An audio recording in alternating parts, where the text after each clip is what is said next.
Erica introduce Paddy, but just briefly to introduce Erica, author, journalist, former literary editor of The Times, formerly teacher of creative writing here, but has moved on to pastures less, don't know, anyway, new I pastures. miss it here, that's what I will say. But Still has, fondly attached to Goldsmith. Still fondly attached, yes. So fondly attached, in fact, that she is our first ever Distinguished Fellow of the Writers' Centre. So she retains this link, very kindly come back to host Paddy, but she will also be here on November the 23rd to talk about her own book, Mary and Mr. Elliot, where she will be being talked to rather than hosting. So we look forward to that. There's wine, as you know, and also there's Paddy's book, which David from the bookshop will be over after, also towards the end of the session. So if anyone wants to buy a book and have Paddy sign a book, I'm sure he'd be happy to do that. So I'll hand you over. Welcome. Thank you so much, and thank you all for coming. It's quite cool to be back here. I haven't been back in a little while. So it's great to be back with Paddy, who I will introduce very briefly before we start to chat. So he graduated, as we were just reminding ourselves, in 2018. And I taught him as an undergraduate. I did not have the pleasure of his acquaintance until his third year, when he was doing his sort of final project. And that final project eventually evolved into, yep, this doesn't look like the book that you can buy because this is a proof. And so we met when he was a student. We worked together on that final project, and then we kept in touch afterwards. And my name is Yip, which was originally just called Yip, and we can discuss that too, and discuss sort of some of the, I thought we'd kind of talk a bit more about process than we probably usually do when we do this double act. And My Name is Yip was published by Doubleday to extremely warm reviews in May of this year. And that's the story, and that's why I'm here with Paddy. And I will probably read you. Usually the author reads. But we have a tradition that it is a book set in the United States, as we'll talk about, and I am handily from the United States, although not from where this book is set, so I might give a little reading later on. So welcome back. Thank you. Paddy, it's great to be back with you here. So tell us all a little bit about the origins. Tell us about this book and then its origins. Describe My Name is Yip. Well, I think I've said fundamentally I would probably describe it as an adventure story. I think that's what I set out to do. It's strange. I was thinking before I came here, it's a sort of strange thing to look at now, because I can't really connect myself with the person who chose to write something like that, because it's so sort of far removed from what I'm doing now that it seems a strange thing to do. But it's, as I'm sure people who are here now and studying and are writing, that you'll probably have the same impulse, which is you just want to find something that feels like your own and that nobody else is sort of covering that sort of ground. So it was something, it was a sort of framework that I wanted to hang my hat on, and I sort of started it in my final year. I think there was maybe like the earliest sort of iteration of it was something that you saw, which is completely different to what it ended up being, but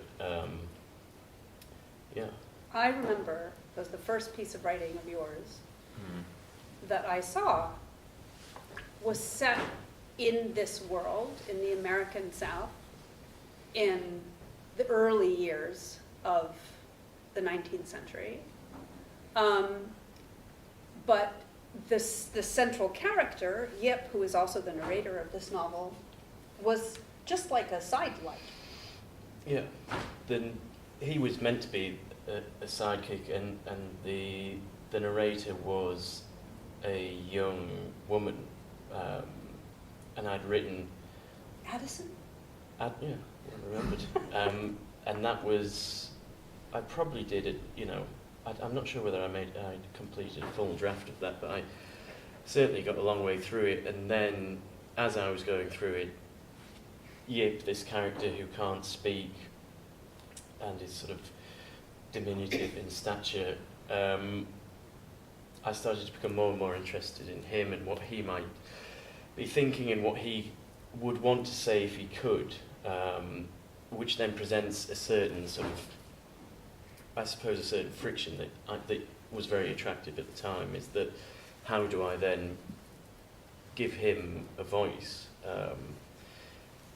And yeah, it went from there. And I think in terms of, and we can speak a little more about this, but in terms of the way that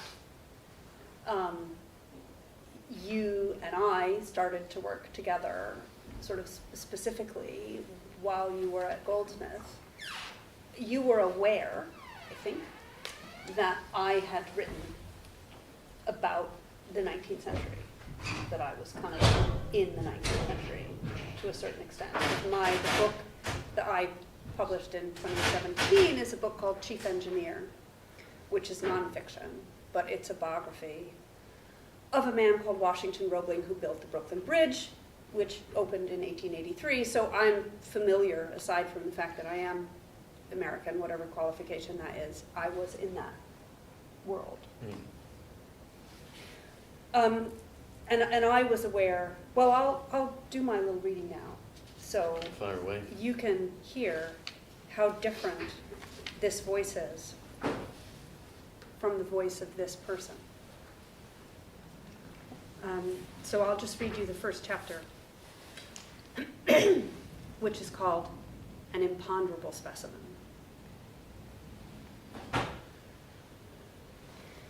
My name is Yip Tolroy, and I am a mute.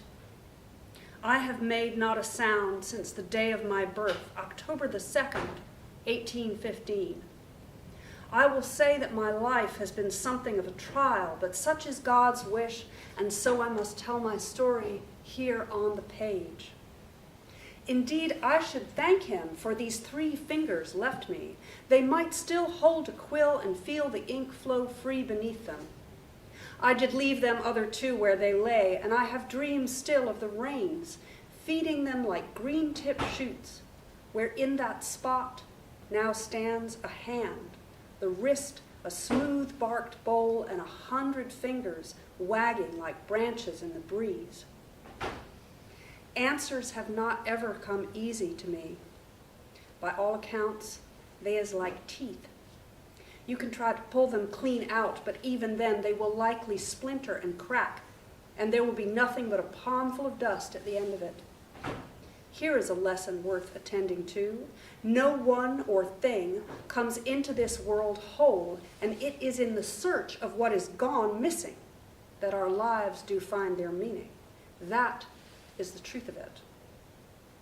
At one time, a great many beardy doctors did apply their crude instruments to me, though none was able to declare a reason behind my queer afflictions.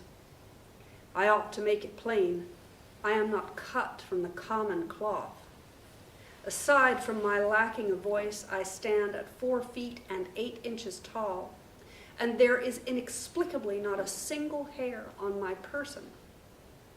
Some have been willing to look upon my differences as mere eccentricities, though the majority have not been so generous with their opinions. I never did quarrel with them who chose to insult me, and I did not simper up to them who chose to treat me with civility. It is not my business to decide how others wish to comport themselves. Only know that I have growed to look upon my own reflection in kind, for there is no hatred more pernicious than that which is turned upon the self.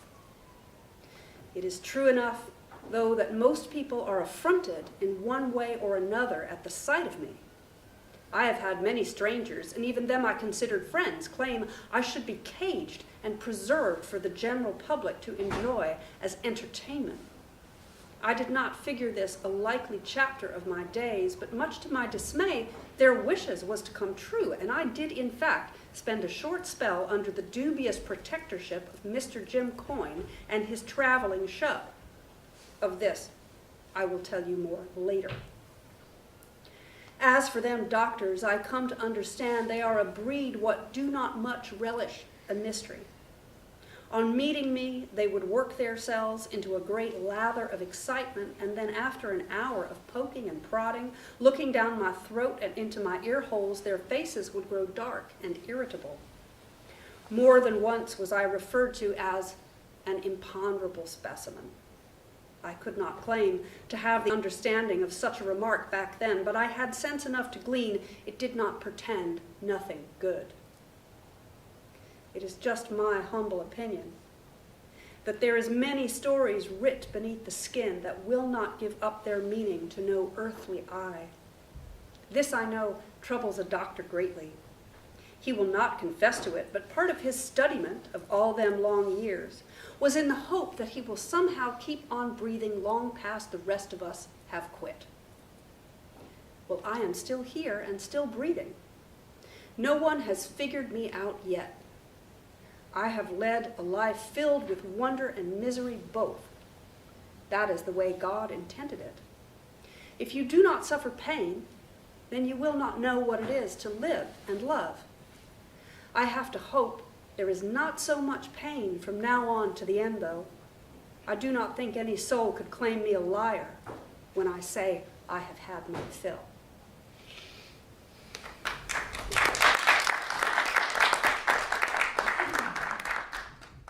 How did that? So there's two aspects to telling this story, I think. And let's talk first about, did you know you wanted to write an adventure? So how did you find the setting and the mechanics, I want to say, of that adventure? Well, when I hear that, I just remember how desperate I was for... I'd spent a period of time on this, as I said, and I'd started something like that here, and then I'd left, and then I'd sort of tried to do my best to make something of it, but nothing was happening. And I do think this is true, well, true of a lot of things as well as writing, but that you sort of reach your nadir and you reach your lowest point, and just as you're about to sort of quit, I'd gone and I'd met my brother in the park not far from here, and I'd said, this is the end of my journey, exactly. And then I'd gone back about an hour later, and I had written that first chapter, which, give or take a few lines, is pretty much exactly as it was. And once I'd found that voice, you try and avoid sounding like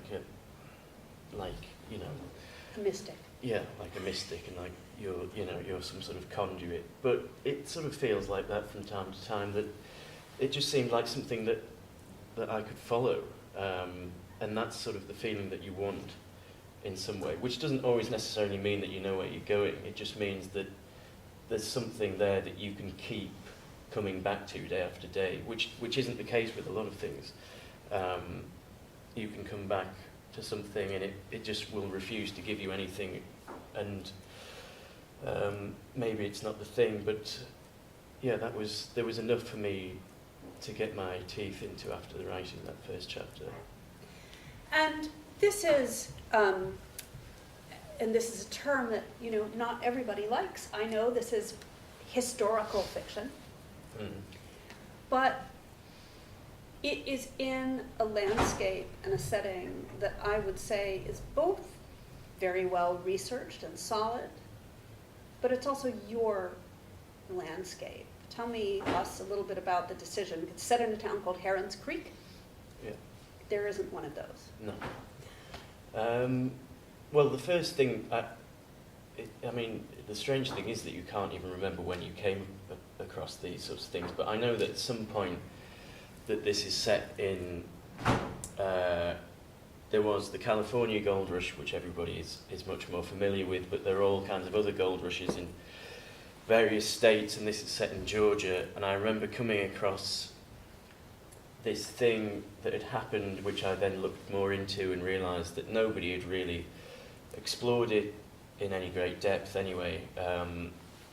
And that's basically what you're looking for, I suppose, is some kind of, like I was saying earlier, some kind of space that you can make your own.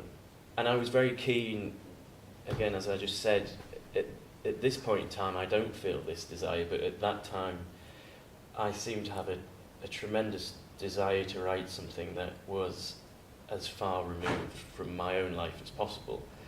I'm not sure why that was, but so it just seemed an opportunity to sort of stretch myself, because, you know, that's sort of half the appeal for me, is that you can, if you can sort of push yourself beyond where you're comfortable being, then it's a great thing to do. And, you know, there's no reason why. I think the sort of common misconception is that if you're going to write, then you're going to write about yourself or your own life, and that is going to be some kind of journey of self-discovery. And there's absolutely no reason why writing about somebody else shouldn't be just as much of a discovery, or if not more, than if you were just doing it about yourself. I think it's to be encouraged. Just as reading, to me, it seems, is a journey of self-discovery. We can read books that are so far removed from our own experiences. Yeah. And the same, I think we agree on this, you know, can be true. Yeah. I mean, it's like when I hear that back, I certainly don't hear myself, but I can hear certain little bits and bobs that I would sort of stand by if push came to shove. I hear, you know, I think this novel is a really wonderful combination of really rich storytelling embroidered with your love of language. I mean, I think you have a deep love of language, and to me that's one of the things that keeps the reader enchanted with this book, is finding unusual verbs, unusual descriptions that seem right, but also seem to tell me a little bit about the reading that you did, because as I indicated, and to people listening to you, you don't come from this place. So what did you read to begin to hear this music? I think you can, I mean, there are sort of obvious comparisons that you could make with, and people have done in certain reviews, where, you know, you would read stuff that Cormac McCarthy had done, or you'd read Peter Carey, or you'd read Sebastian Barry, and you get a sense, I suppose you get a sense that it gives you a license to feel like you could do it, that just because you're not from there doesn't mean that you're not capable of pulling that off. And then there was something I remember lending you, which was a diary of a man called Daniel Chisholm, who was in the Civil War, which is some years later than when this was set. But that sort of day-to-day, you know, that quotidian sort of language, it was just it was incredibly helpful to read that, and would all, you know, as I was saying earlier, when you're working on a piece of writing, you know, it's just of paramount importance that you keep in touch with it. That's the idea, is that you keep doing it and you keep going back to it, and you do it every day, or at least as often as you can, because if you leave it long enough, it will shut you out, but you always need these little things to sort of get you back in the place. So that was a book that I would always have by my side, and if you read it, you know, you could literally read. You could spend 30 seconds reading it. It would put you back to where you felt you needed to be, and the language thing. I think it's something, you know, for good or for bad, comes naturally to me, and I think it's important sometimes when you're starting off writing that you do sort of go. You know, you sort of go back to what you are good at, and you make the most of what feels natural to you. Which isn't to say that you don't push yourself in other areas and stretch yourself in other areas, but I do. Yeah, that sort of playing around with language was something that I've always enjoyed, and I thought if I was ever going to have a good crack at coming up with something that could be published, then I felt like I ought to sort of use that. That's funny, that reminds me, I guess it was maybe 2019. I did an event at Waterston's Piccadilly with Matt Salinger, the son of J.D. Salinger. Paddy and I are both great admirers of The Catcher in the Rye. And I asked you if there was a question you'd like me to ask Matt about his father, and it was a very good question, and it was whether writing made him happy. And I think it's a particularly interesting question because I think people think of Salinger, particularly because he then didn't publish anything, as a kind of cramped, sort of miserable person. And Matt Salinger said absolutely yes. That was like what, and you know, it wasn't to do with publication, it wasn't to do with reception, just that putting words on the page was what gave him, and that's what that answer. Yeah. You know, with anything you're writing, I think there are going to be times where it's not particularly pleasant and it's sort of dull and repetitive. But fundamentally, I think you want to be enjoying what you're doing, and if you're not, it's normally a good indicator that the reader won't enjoy what you're doing. And all that nonsense about being in sort of terrible turmoil and writing something in this, you know, maybe it gives you a little bit of an edge here and there, but I think you need to be in a pretty good place to be doing it. Because who wants to be miserable for 4 years? And to remind yourself that that's why you wanted to do it. Yeah, exactly. And it should be enjoyable, and you should get something out of it. Because otherwise, it's just pointless. Because you just don't. There's nothing. It's not like you're going to get all the pleasure from people reading it, because you don't see people reading it, and by and large, you don't hear from people reading it. So you'd better be damn sure Engaged. You're enjoying it. I have some more questions, but I wonder if you have any questions, especially maybe now you've had a sip of wine. Liquor plays quite a strong role in this book, I should say. We should really be having liquor, not wine, but that's, you know, next time we all gather. Anybody? Hi. Hey. Hi, Joe. I was wondering about the mute element of the character. I mean, it's immediately to hear a voice on the page or off the page that you know other people don't hear. I mean, I don't know what happens in the story, so I'm assuming that he doesn't end up speaking. He does. He does? No. And I just wonder, I mean, it made me think of Singer from The Heart is a Lonely Hunter, who people consider to be this sort of slightly magic and wise character as a result of his withholding speech. I was interested in that decision and whether, and I suppose the tension that creates with you as the person giving this person a voice and the implicit deep interiority then, the exclusive interiority that your writing and narration would then have. It's a good question. It's something someone asked me. I was in Paris recently and I did a podcast, and I had a horrible answer to this.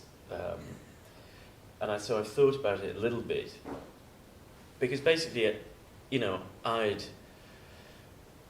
the reason that I'd done it originally, and this sounds flippant, but I'd watched a great deal of Wallace and Gromit when I was mortally You have to hungover. stop saying it's flippant, because they're great works of art. Well, they are great works of art, but it seems, you know, it comes across that way. And I spent a lot of time thinking on why I felt so attached to him, why people do feel so attached to Gromit, and yet he says nothing, and yet he has this incredible ability to sort of drive a narrative forward.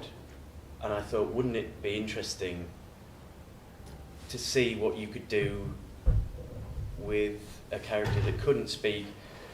And I think it's something to do with, as well, you know, as well as making him very small, which seems like an odd choice to make. I sort of recently came across a film director talking about sort of certain presences on screen, and if you have it, I think he described it as sort of the unity of opposites, and if you have a very large man, for example, on screen who is very graceful and can dance very well, then you immediately you've got there's some kind of charge there.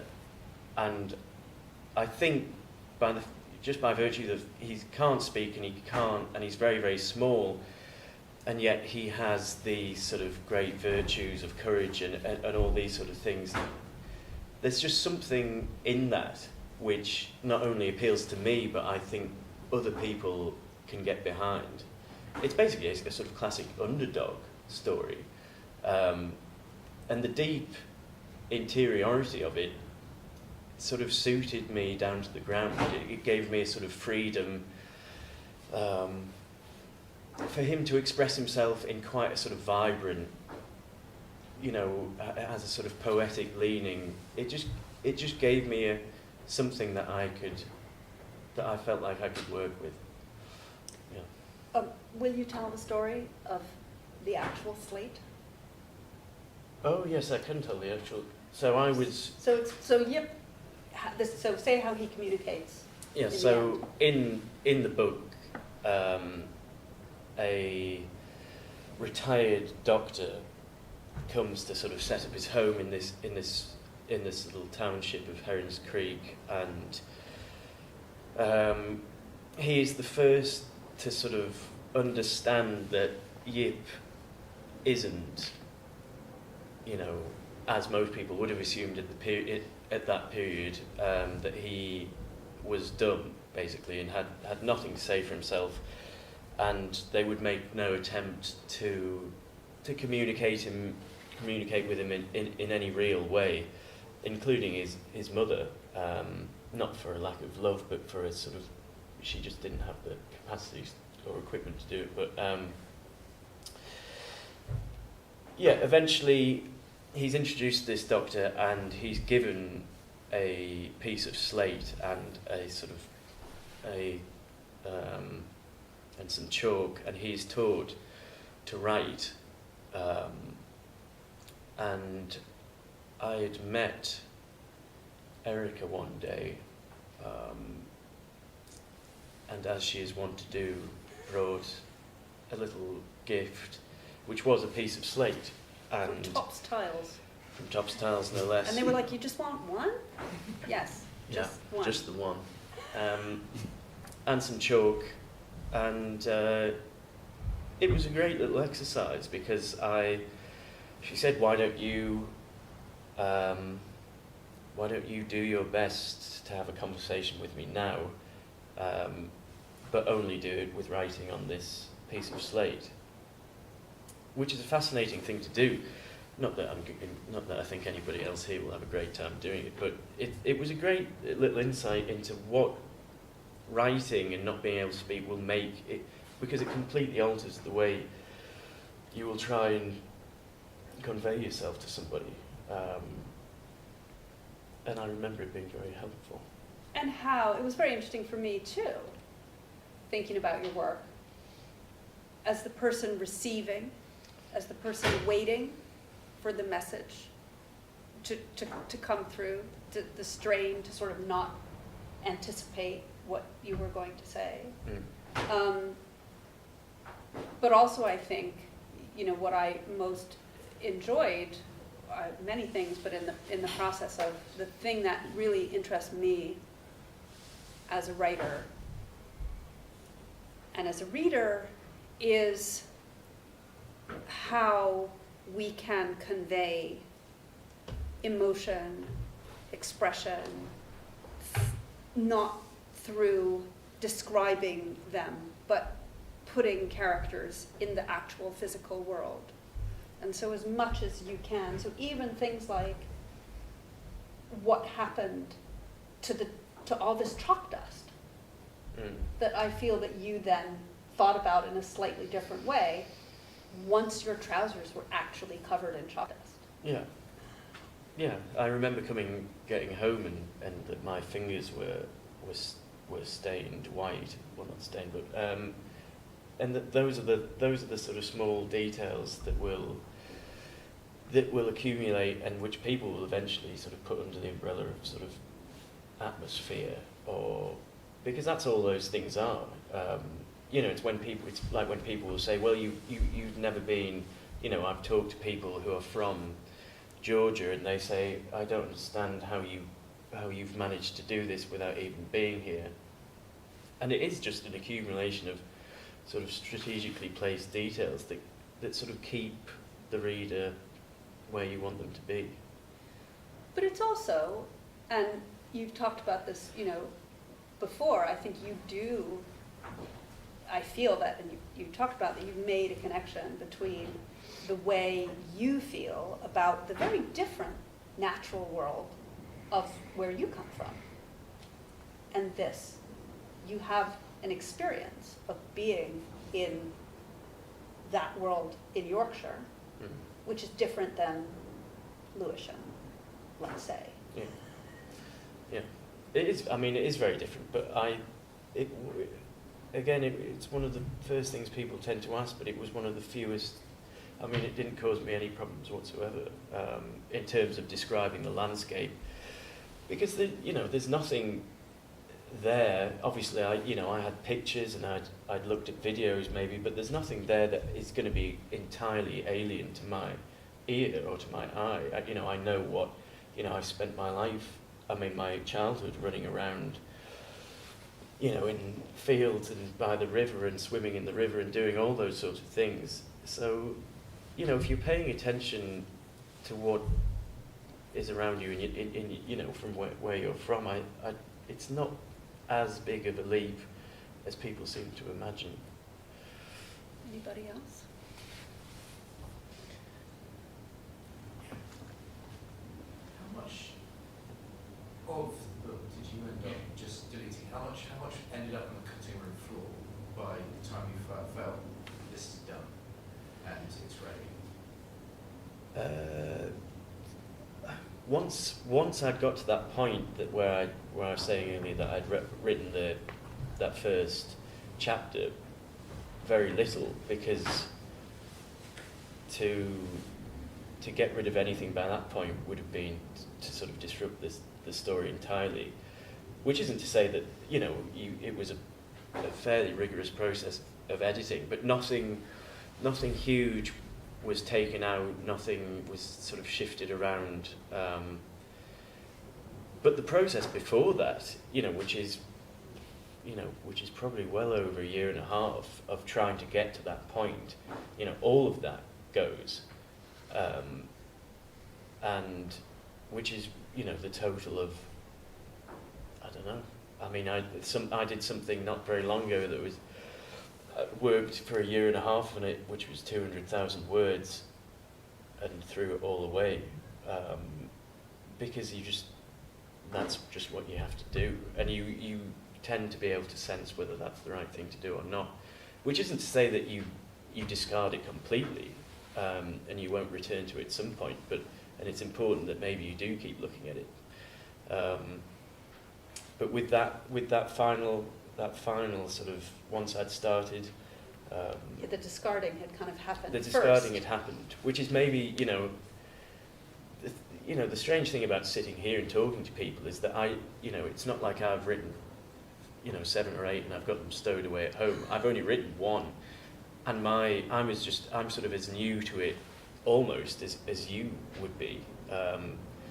So it never strikes me as an opportunity to wax lyrical on my great wisdom on the process, but so much of it is intuitive to me, and that's the way it should be, and sort of feeling your way through it is partly as well what makes it enjoyable. Anybody else? I was really interested to find out that you almost quit completely this project. I was wondering a bit more about what led you to almost make that decision, and did you mean like quit the project or like quit writing in general? I don't think I'd got to the point where I wanted to quit completely, but again, it's difficult because as I say, there is an energy in that sort of desperation, and that can actually weirdly gives you the lift that you need if you sort of feel like you can't possibly go on any longer, because the idea is being exhausted and you can't do it anymore. There's something in that can sometimes be harnessed. No, I don't think that's always the case, and I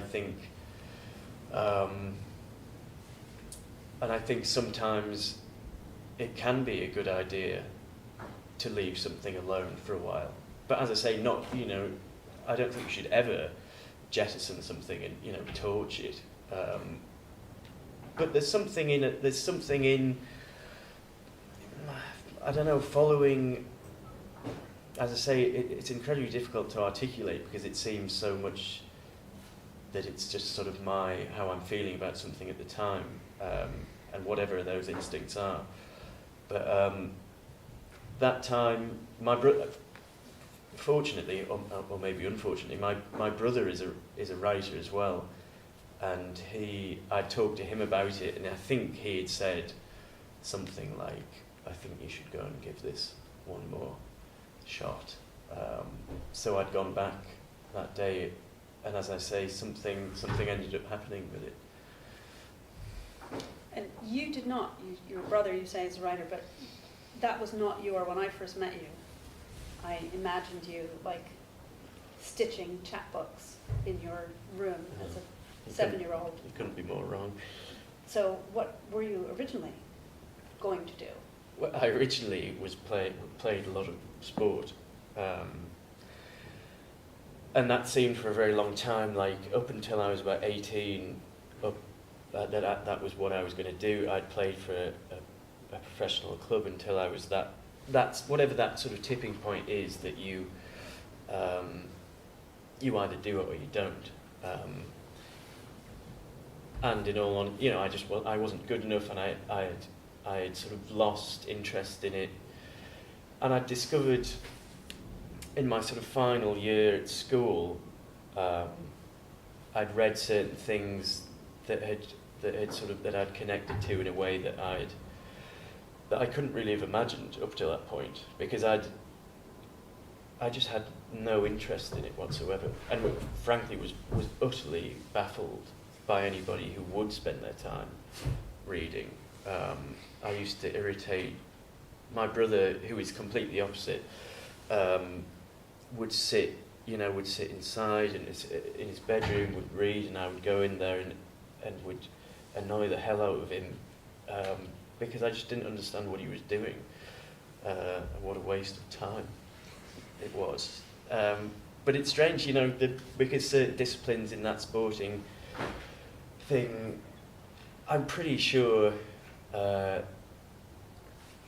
helped me when it came to the writing thing.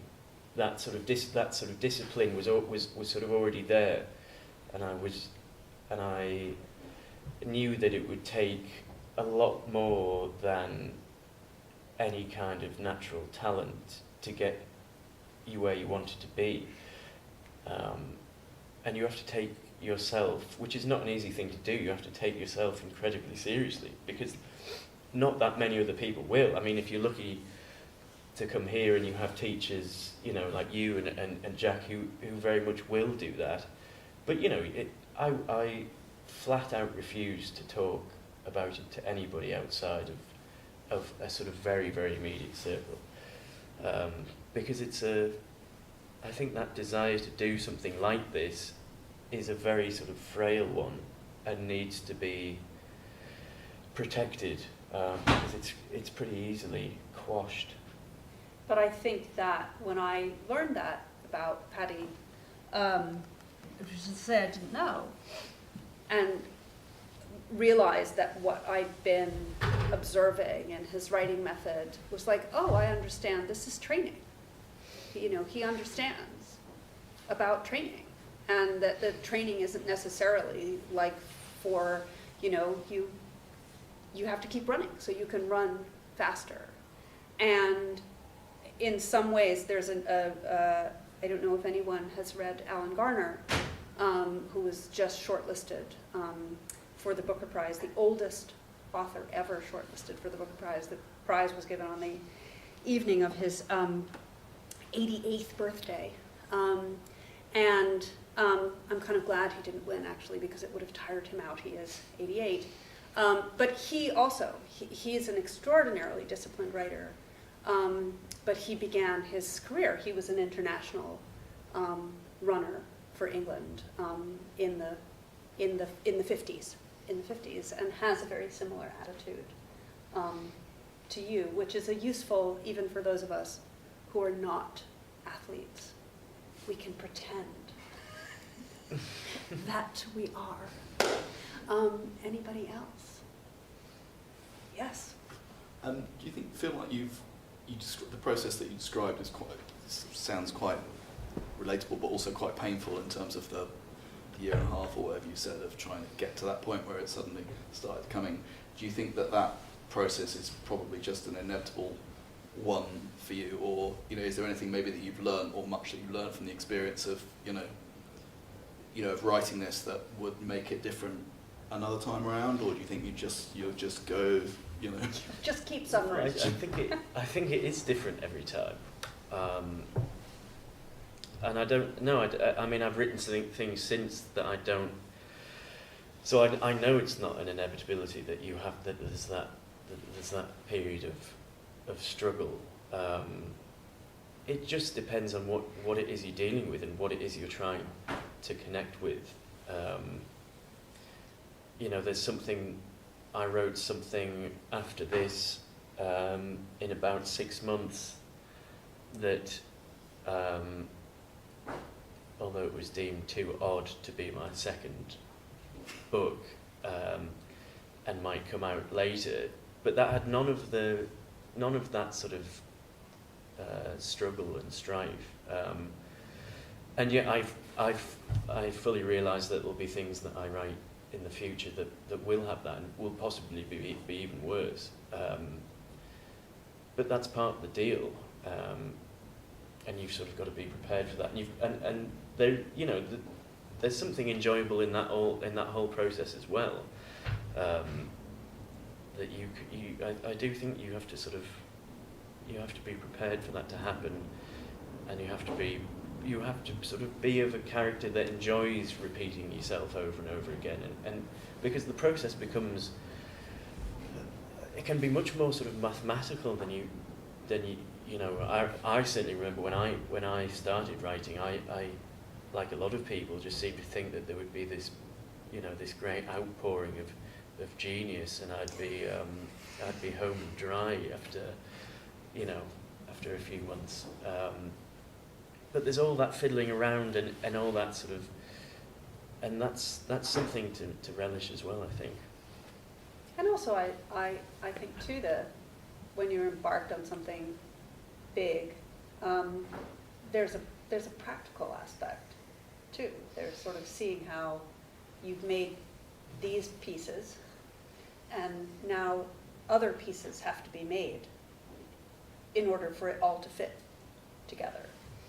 And for me, also like appreciating, you come to appreciate constraint. Yeah. Constraint, oddly, as I was saying earlier, with that sort of strange energy, constraint, it's a bit like when, I can't remember whether I said this to you or who I said it to, but a bit like when your mum would give you, when they would say, oh, you're not allowed outside, if you were let out to play, you're not allowed beyond this certain area, and you'd sort of, everything became more fun once you'd realised that that was where you're not allowed to go across, because then you can stick on this side, but maybe you dip your toe over the other side, and I think that's very true. Yeah. Anybody else?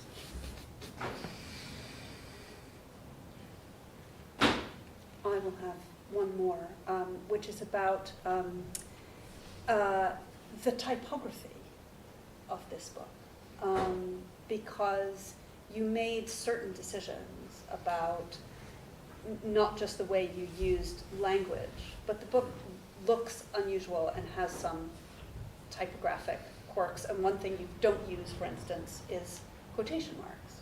And I remember you figuring that out. Why did you do that, and what did that bring to this book? Well, it's something that I now realise that I'll do from that point on. I think it's as much to do with wanting it to feel like yours, and wanting to sit down every day. And I think it makes a difference that if it looks a certain way, and it's a way of taking it seriously. That this actually has the potential to become something, to become a book, because it gives it its own particular character and flavour, and it sort of alters the complexion of it in a way that is sort of it's quite profound, in a way that again is difficult to articulate. But so much of those things were practical as well. You know, the way. So, for example, Yip, rather than write out a number, would use would just use the number, and would used ampersands instead of and there's sort of all these little bits and bobs, just because Quicker. For him it would be quicker, and he wouldn't want to be like when I was writing, the frustration of trying to write everything out and get it all down. It would be exhausting doing that all the time. So any kind of shortcuts that he would be able to use, I think he would. But yeah, stuff that I've written since, I've made sure that they have their own particular font and their own little sort of idiosyncrasies that I know I can feel when I look at it, and when I sit down on a morning, that this is my story, and nobody else is writing it. Because as I've said, that I do think that's such an important thing, to feel that whether it's true or not doesn't really make any difference, unless somebody ends up publishing exactly the same thing. But you want it to feel like yours, and it just gives you that little bit of a boost. I feel like I can maybe say this now that I've left Goldsmiths, but when you're marking, there's that kind of question about whether the piece of work that you're marking, is grammatical, and to me that question was always, because I was always interested to see work that was thinking about language in an unusual way. So to me that was always about, as with world building, is this coherent according to its own rules? If someone is changing the structure, can I understand why they're changing the structure? And are these rules being set up in a way that make the work cohere? And an ampersand is just a beautiful piece of punctuation. But it makes them, you open the book and you see these curls, and it's funny, it becomes part of Yip's character. Yeah.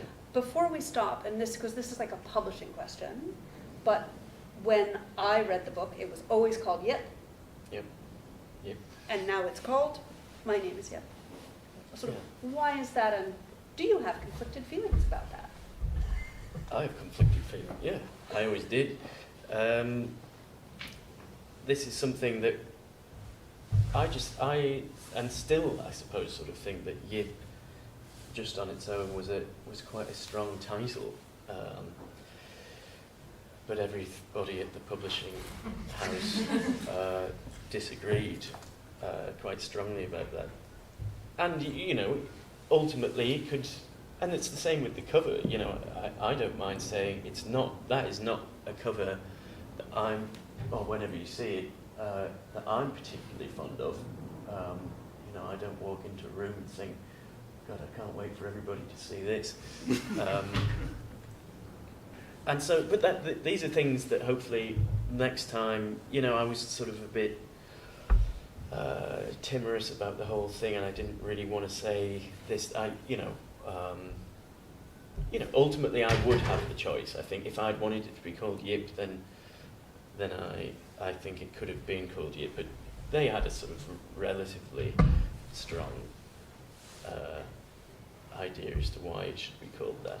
And I was sort of, in a way, I am on your side. I love the title Yip, but I also see it tells you what it's going to do. Yeah. I know. It sounds a bit wanky to me. It's like how many other books have I seen that say my name is this, that, the other? I don't know. Anyway. I won't tell It's you. done. It's done. It's gone. Thank you all very much. I mean, we can have more wine and We chat. can. And thank you all for coming. I very much appreciated it. Thank you.